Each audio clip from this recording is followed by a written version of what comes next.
De que morreu? Morreu de quê? De que morreu? Morreu de quê? Nós estamos vendo essa cruz, esse pequeno símbolo de uma capela aqui na beira da pista. E é comum aqui no Nordeste esse símbolo de onde uma pessoa faleceu em consequência de um desastre de automóvel, porque a gente sabe que um automóvel, um mole de ferro com até 3.000 quilos de massa de ferro e aço a 80 km por hora, qualquer ser vivo que estiver nele ou próximo a ele será autodestruído. Será destruído sem dúvida, seja com choque ou porque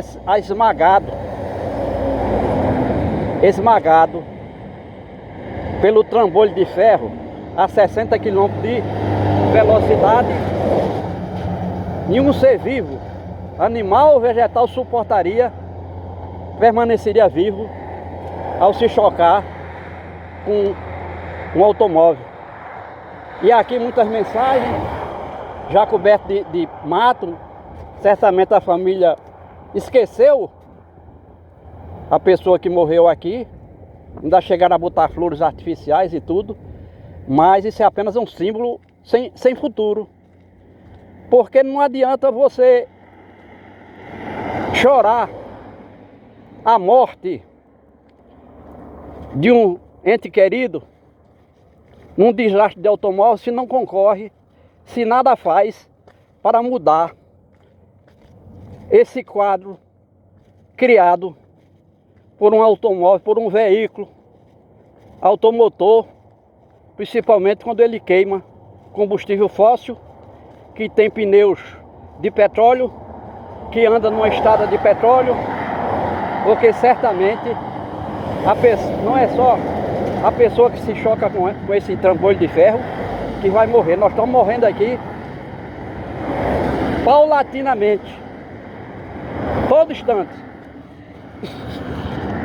Não só pelos desastres do automóvel, quando ele dá uma batida, sofre uma pane, causa um desastre, mas também ao respirar esse ar poluído, contaminado com petróleo, que vai para o coração, vai para os pulmões, vai para o coração através do sangue, vai para os pulmões por intermédio do ar que a gente respira e vai permanecer.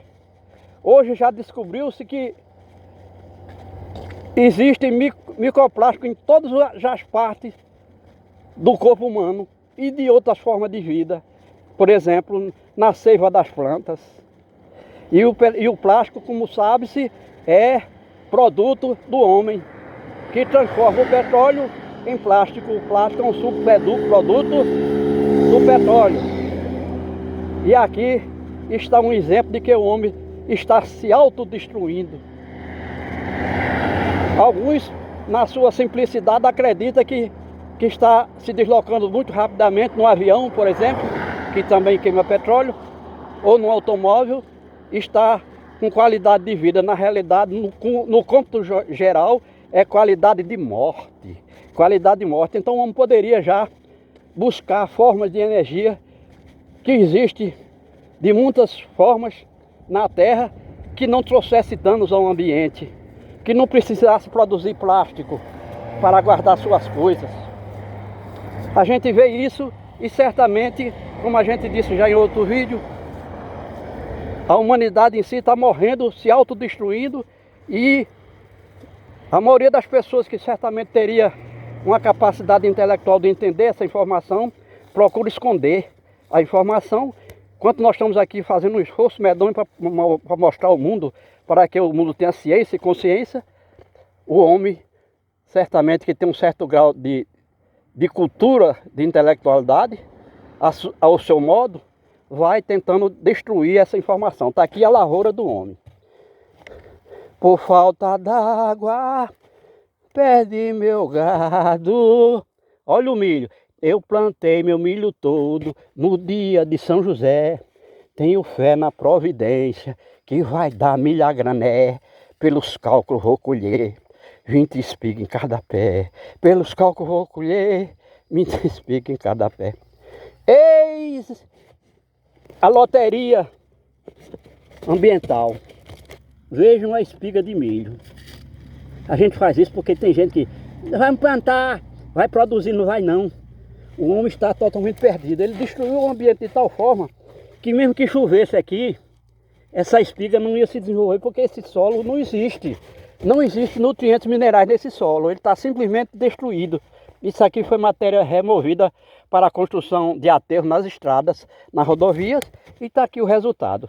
Então mesmo que chovesse um turbilhão, não ia dar milho aqui, não ia produzir o grão. E a gente vê como o homem está perdido. Tem a terra, chove demais até aqui, chove o suficiente para produzir alimento aqui o ano todinho. Mas só que essa água quando bate no chão vira lixo. E depois foge daqui como o diabo foge da cruz. Mas o que nós estamos vendo aqui nesse plantio de milho é que parece-me que entrou um animal aqui e comeu o milho. E a única coisa que se aproveita dessa massa aqui de milho é o gado comer. Por quê? Porque esse aqui não vai produzir milho.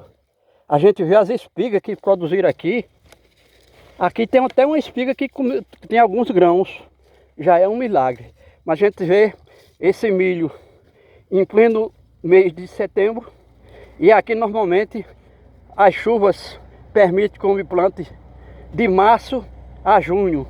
Porque o milho é uma planta que produz desde a semente, da germinação da semente até a colheita do milho seco, com 90 dias. Então nós estamos no mês de setembro. E esse milho foi plantado há uns 2 meses atrás. Botou o pendão, alguns botou espigas.